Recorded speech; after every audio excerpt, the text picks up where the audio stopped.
Danas, dok gledamo kako se barutni dim diže iznad Bliskog istoka, a u evropskim prestolnicama se grozničavo crtaju planovi za ratove koji tek dolaze, jasno je da starih pravila više nema. Svega nekoliko sekundi na nebu iznad Persijskog zaliva, jedan paničan signal sa američkog aviona bio je dovoljan da ogoli koliko je tanka linija između krhkog mira i opšteg uništenja, ali da bismo razumeli taj strah na licima pilota, moramo da shvatimo da ovo što se danas dešava nije počelo juče. Ovo je kulminacija priče koja se pisala krvlju i naftom, priče koja nas sada vodi pravo u oči oluje. I tu dolazimo do ključne stvari koja je pokrenula lavinu. Na izgled rutinska operacija američkog ratnog vazduhoplovstva iznad Persijskog zaliva pretvorila se u dramu na ivici incidenta koji bi mogao da zapali svet. Prema informacijama koje se pominju u izveštajima iranske novinske agencije Fars, američki vojni tanker Boeing KC-135R stratotanker poleteo iz vazduhoplovne baze Al-Darfa u Ujedinjenim Arapskim Emiratima. Njegova destinacija bila je Abu Dhabi, ali je ruta odjednom postala sve, samo ne rutinska, navodi Fars. Slušajte ovo, ljudi. Avion je, kako navode, kružio oko gornjeg ostrva Al-Jasat, a zatim je prema navodima medija učinio nešto što se u ovom trenutku maksimalne napetosti smatra čistom provokacijom. Usmerio se direktno prema iranskoj obali i to sa isključenim transponderom. Postao je nevidljiv, po znacima navoda, za civilne radare, duh na nebu koji juri ka teritoriji zemlje koja je danima pre toga bila pod američkim bombama. Približavajući se iranskoj luci Bandar Aftab, na samom pragu iranskog vazdušnog prostora, avion je naglo skrenuo. U tom trenutku, kako prenose izvori, poslao je signal za pomoć, signal za opasnost SOS, pre nego što se punom brzinom vratio u bazu. Zvanično to nije potvrđeno, ali se postavlja pitanje šta se dogodilo u toj sekundi kada se oglasio signal za pomoć. Da li u pitanju bio iznenadni tehnički kvar u trenutku ekstremnog manevra ili su iranski sistemi protivvazdušne odbrane ozračili američki avion, dajući pilotu do znanja da je naciljan i da ima sekunde pre nego što raketa poleti. Ta tišina nakon signala za pomoć je najopasnija. To je trenutak kada se u komandnim centrima u Vašingtonu i Teheranu zadržava dah. Jer pazite sad, ovaj incident se dešava u kontekstu izjave iranskog predsjednika Masuda Pezeškijana, koji je ranije jasno poručio da se zemlja nalazi na ivici rata velikih razmjera. Pezeškijan nije birao reči istakavši da posljednji američki napadi nisu usmjereni samo na južne regione zemlje, koji su tradicionalno trusno područje, već i na centralne i severozapadne regije. Drugim rečima, Iran tvrdi da Amerika gađa srce njihove teritorije. Zato je važno razumjeti težinu ovih reči i kontekst u kojem je taj KC-135R stratotanker leteo. KC-135 nije običan avion. To je leteća benzinska pumpa, ključni element koji omogućava američkim bombarderima i lovcima da izvode dugotrajne udare duboko unutar neprijateljske teritorije. Bez ovih tankera američka vazdušna moć je drastično ograničena. Njegovo prisustvo na samoj granici Irana sa isključenim transponderom Iran je mogao protumačiti samo na jedan način, kao pripremu za novi, još dublji i razorniji talas napada. Ljudi, da bismo shvatili kako smo došli do ove tačke, do ovog signala za pomoć koji je zaledio krv u žilama analitičarima, moramo da kopamo dublje. Moramo da se vratimo u prošlost, jer ova mržnja i nepoverenje ne rastu iz vakuma. Korijeni ovog sukoba idu duboko, preko 7 decenija unazad, a sve počinje 1953. godine. To je nulta tačka modernog geopolitičkog haosa na Bliskom istoku. Tada su CIA i britanska obaveštajna služba organizovale puč operaciju Ajax, kojom je svrgnut demokratski izabran premijer Irana, Muhamed Mossadegh. Njegov greh: nacionalizovao je iransku naftu, uzeo je iz ruku britanskih kompanija i vratio je narodu. Zapad to nije mogao da oprosti. Svrgnuli su ga i na vlast postavili šaha Mohameda Rezu Pahlavija, koji je vladao gvozdenom pesnicom, ali je bio veran saveznik Vašingtona.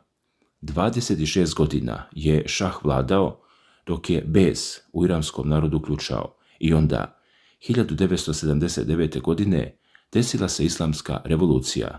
Šah je pobegao, a na vlast je došao Ajatolah Ruhollah Homeini. Od tog trenutka Iran se transformisao od ključnog američkog saveznika u policajca u zalivu.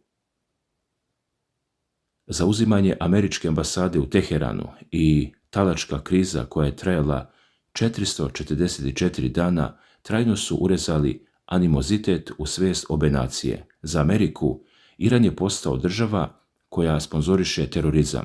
Za Iran Amerika je postala veliki satana, imperialistička sila koja želi da im ukrade resurse i dostojanstvo. A tokom 80-ih, dok je besnio krvavi iransko-irački rat, Zapad je, uključujući SAD, podržavao Sadama Huseina protiv Irana. Amerika je čak direktno intervenisala u zalivu kako bi zaštitila kuvajtske tankere od iranskih napada u operaciji. Tada se dogodio i jedan od najtragičnijih incidenata.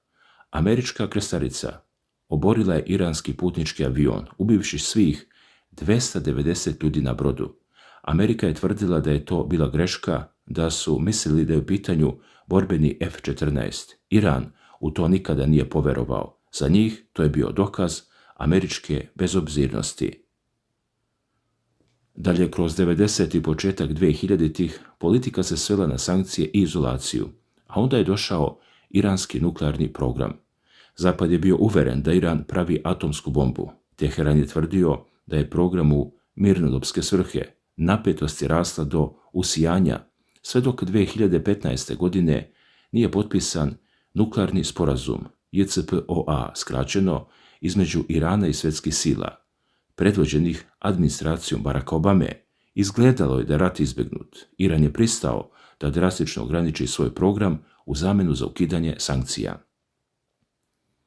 Međutim, 2018. godine Donald Trump povlači Ameriku iz sporazuma, nazivajući ga najgorim ikada, i uvodi politiku maksimalnog pritiska. Sankcije su vraćene teže nego ikad, sa ciljem da se iranska ekonomija slomi i režim prisili na kapitulaciju ili da se izazove njegovo rušenje.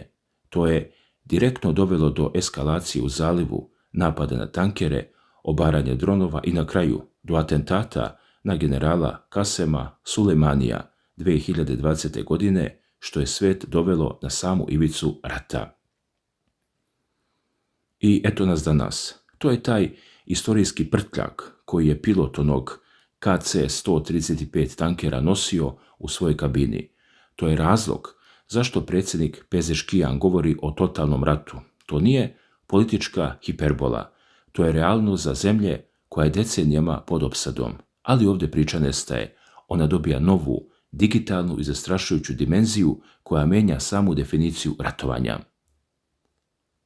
Prema informacijama koje se pominju u britanskom listu Daily Mail i iranskim državnim medijima, Iran se jučer pohvalio da je uništio Amazonov centar za podatke u Bahreinu. Pazite sad, ne vojnu bazu, ne skladište municije, već data centar jedne od najvećih svjetskih korporacija.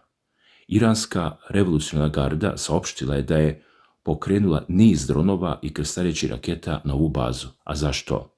Kako tvrde pojedini izvori iz Teherana, taj Amazonov centar se ne bavi samo isporukom knjiga i paketa. Iranske snage tvrde da se ta infrastruktura koristi kao ključna lansirna rampa za američke vazdušne napade na Iran. Prema navodima i izveštajima, napadnuta je i uništena centralna infrastruktura podataka američke kompanije Amazon u Bahreinu sa nekoliko krstarećih raketa. Ovo menja celu sliku. Ovo je dokaz da se rat 21. veka ne vodi samo za teritoriju, već i za informacije.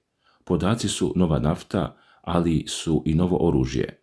Data centri su srce modernih vojnih operacija. Oni obrađuju satelitske snage, koordinišu letove dronova, analiziraju komunikaciju neprijatelja i upravljaju logistikom u realnom vremenu. Amazon Web Service, kao ogranak Amazona, jedan je od najvećih provajdera cloud usluga na svetu, ima duboke ugovore sa Pentagonom i američkim obavještajnim agencijama. Ako su ovi navodi tačni, Iran je gađao mozak američke vojne mašinerije u regionu. Zato je važno razumeti zašto je napad na Amazon u Bahreinu toliko značajan. To je poruka Americi. Vidimo vas, znamo gdje ste ranjivi i nećemo se usručavati da gađamo vaše civilne gigante ako ih koristite protiv nas. Ovo je, po znacima navoda, totalni rat u svakom smislu te reči, vojnom, ekonomskom i digitalnom. Naravno, dragi gledalci, ovo treba uzeti s oprezom. U ratu je istina prva žrtva. Zvanično to nije potvrđeno, niti je Amazon objavio stepen štete, niti je Pentagon potvrdio da koristi baš taj centar za napade. Nije isključeno da se radi o političkoj poruci Teherana. Pokušaju da se pokaže snaga i izazove strah kod američkih partnera u zalivu poput Bahreina, koji ugošćuje 5. flotu SAD-a, ali sama činjenica da je takav cilj odabran pokazuje novu doktrinu Irana. I baš tu nastaje problem koji se preliva na celu planetu. Dok se ratuje na nebu i u digitalnom svetu, na zemlji, tačnije na vodi, vodi se borba na život i smrt za svetsku ekonomiju. U trenutku dok američki predsjednik Donald Trump pokreće, kako se navodi u izveštajima, 10. noć za redom napada na Iran, Teheran povlači potez koji je svetska javnost očekivala sa strepnjom. Prema dostupnim informacijama, Teheran je jutros napao tanker u Ormuskom reuzu, primoravajući posadu da napusti brod. Centar za pomorske trgovačke operacije Ujedinjenog kraljevstva potvrdio je da je tanker došao pod napad u Moreuzu u blizini obale Omana. Iranska revolucionarna garda je odmah preuzela odgovornost za ovaj napad, kao i za 2 druga napada na brodove u tom plovnom putu koji su se dogodili juče. Slušajte ovo. Američki vazdušni napadi, ma koliko žestoki bili, nisu primorali Iran da olabavi kontrolu nad Ormuskom. To je njihova najjača karta i oni je igraju bez pardona. Put oko Omana, koji je američka vojska preporučivala brodovima kako bi izbjegli iransku kontrolu, sada je postao poprište napada. Saobraćaj kroz Moreuz je praktično stao. I tu dolazimo do suštine problema za prosječnog čoveka, bilo gdje u svijetu. Eskalacija je potisnula cijene nafte naglo na više. Referentna nafta Brent trgovalo se utorak iznad $88 po barelu, a običan benzin u SAD-u popeo se na prosjek od $4 po galonu. To stvara ogroman pritisak na novčanike Amerikanaca baš pred međuizbore ove jeseni. To je ta politička posljedica koju Iran želi da izazove. Zato je važno razumjeti sljedeće. Dok oružje grmi, diplomatija očajnički pokušava da nađe izlaz ili bar da kupi vreme. Pakistan je intenzivirao diplomatske napore posljednjih dana kako bi oživeo propali prelazni sporazum. Iranski ministar unutrašnjih poslova doputovao je juče u Islamabad na dvodnevne razgovore sa premijerom Šehbazom Šarifom. Pakistan, kao zemlja koja se graniči sa Iranom i ima bliske veze sa Saudijskom Arabijom i SAD-om, nalazi se u jedinstvenoj poziciji posrednika. Ali pazite sad, dok Pakistan pokušava da spusti tenzije, u Vašingtonu se igra dobrog i lošeg policajca. U nedjelju, američki državni sekretar Marco Rubio rekao je novinarima da su SAD i dalje otvorene za pregovore sa Iranom, ali da to mora biti stvarno.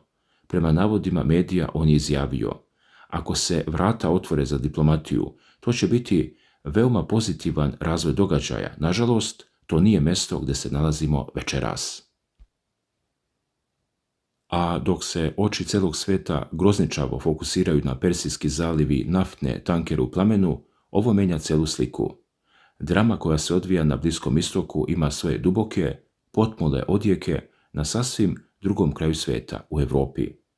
Dok se na Bliskom istoku ratuje, u Europi se grozničavo sprema za rat koji, kako veruju mnogi u europskim prijestolnicama, postaje neizbježan. Kriza u zalivu je ogolila brutalnu istinu koju je Europa dugo pokušavala da ignoriše. Zavisnost od američkog vojnog kišobrana je rizična, a sopstveni odbrambeni kapaciteti su na staklenim nogama. Zato pazite sad. Dok Trump bombarduje Iran, u senci se dešava nešto što će definisati bezbednost Europe u narednim decenijama. Njemački list Welt, pozivajući se na poverljive izvore, objavio izveštaj koji je potresao vojnu javnost. Velika Britanija i Njemačka žele da razviju krstareću raketu dometa od čak 2000 km do 2034. godine. Prema izvorima, 10 evropskih zemalja se već pridružilo ovom programu koji predvode London i Berlin, a koji je nazvan DPS. Pazite sad na ovo objašnjanje. DPS je potreban za visoko precizne udare dugog dometa. A zašto? Prema riječima izvora, ovo je scenario za navodno verovati sukob sa Rusijom. Europa se dakle zvanično i ubrzano sprema za rat protiv Ruske federacije. Trenutno se razmatraju dve opcije za ovu raketu. Ili projektil koji leti na izuzetno malim visinama, izbjegavajući radare, ili raketa koja dostiže hipersonične brzine 5 puta brže od zvuka. Ovo je geostrateški zemljotres.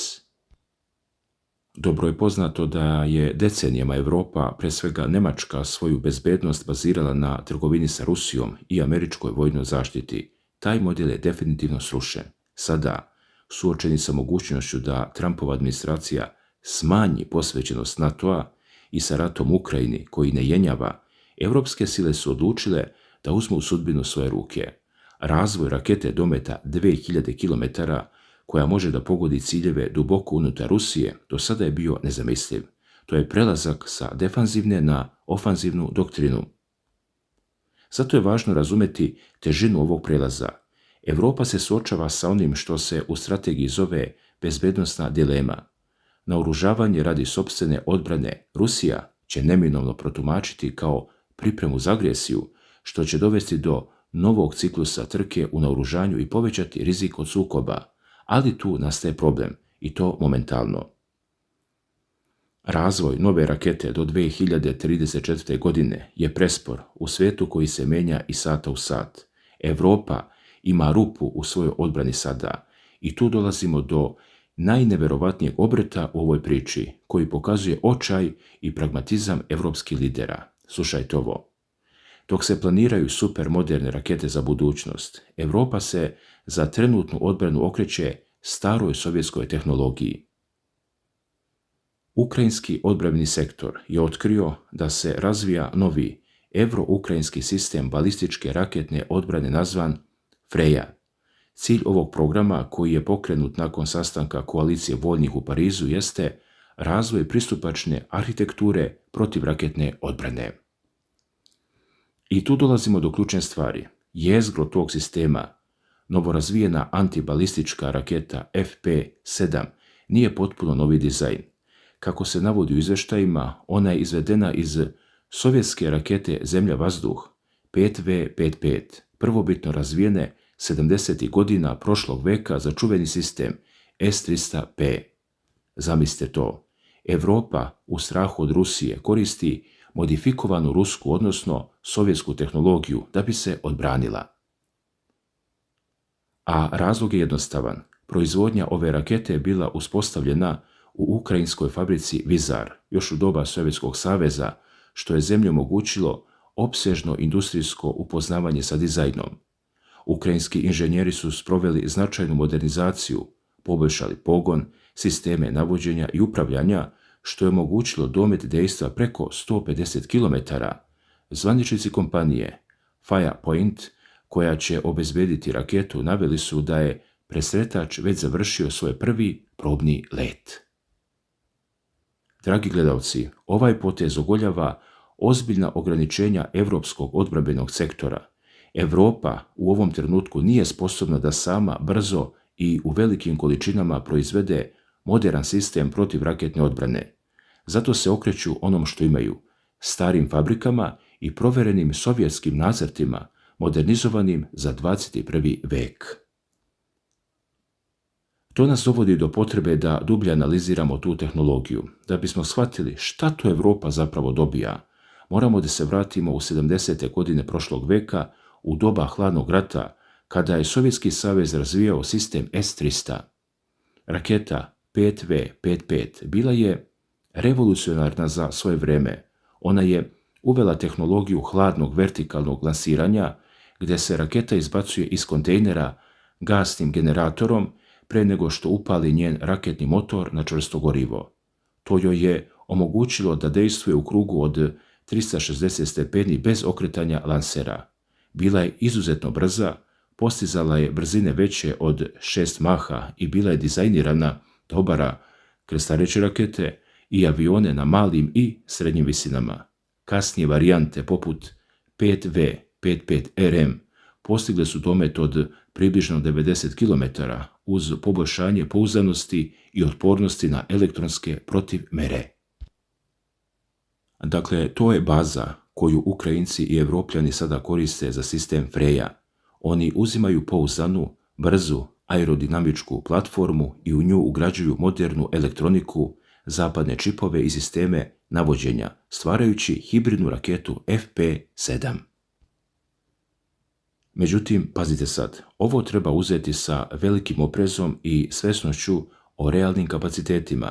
Iako je modernizovana, ova raketa je i dalje generacijama iza onoga što posjeduje Ruska federacija. U izveštajima se jasno navodi da je FP7 mnogo manje sposobna od moderne ruske rakete 40N6, razvijene za sisteme S-400, koja ima brzinu od neverovatnih 14 maha i domet dejstva od 400 km. Da ne pominjamo rakete 77N6N ili 77N6N1, razvijene za novi ruski sistem S-500, koje su znatno brže i imaju domet dejstva od 600 km, sposobne da gađaju ciljeve u bližem svemiru. S-400 je razvijen kao direktan nasljednik S-300P, porodice iz koje potiče raketa 5V-55. Zvaničnici tvrde da je FP7 ipak veoma konkurentna evropskim tipovima raketa zemlja-vazduh. Ovo je zapravo eufemizam koji priznaje koliko Evropa zaostaje. Dragi gledalci, sve ovo što smo danas analizirali, ova gusta mreža sukoba, tehnologije i istorije vodi nas do jedne neizbežne spoznaje. Više ne govorimo o izolovanim incidentima, ne govorimo o tamo nekom tankeru u zalivu ili nekoj raketi u Evropi. Govorimo o jedinstvenom globalnom požaru, čiji se plamenovi šire brže nego što iko može da ih gasi. Svet se nalazi u najopasnijoj fazi od završetka Drugog svjetskog rata, u fazi gdje se ruše stari poreci, a novi se pišu krvlju, i tu dolazimo do ključnog pitanja za vas. Da li verujete da je ovaj totalni rat, po znacima navoda, o kojem govori iranski predsjednik, a koji se osjeća i u planovima europskih sila, moguće zaustaviti pre nego što pređe tačku bez povratka? Da li je svijet osuđen na novi veliki sukob ili diplomatija poput ove u Pakistanu još uvijek ima šanse? Kako vi vidite budućnost bezbednosti u Evropi s obzirom na to da se okreće sovjetskoj tehnologiji za odbranu od Rusije? I šta mislite, kako će se blokada Ormuskog moreuza odraziti na vaš svakodnevni život ovdje? Napišite vaše mišljenje u komentarima, podelite vašu analizu jer u ovakvim vremenima razumevanje situacije je naša jedina odbrana. Svako dobro, ljudi!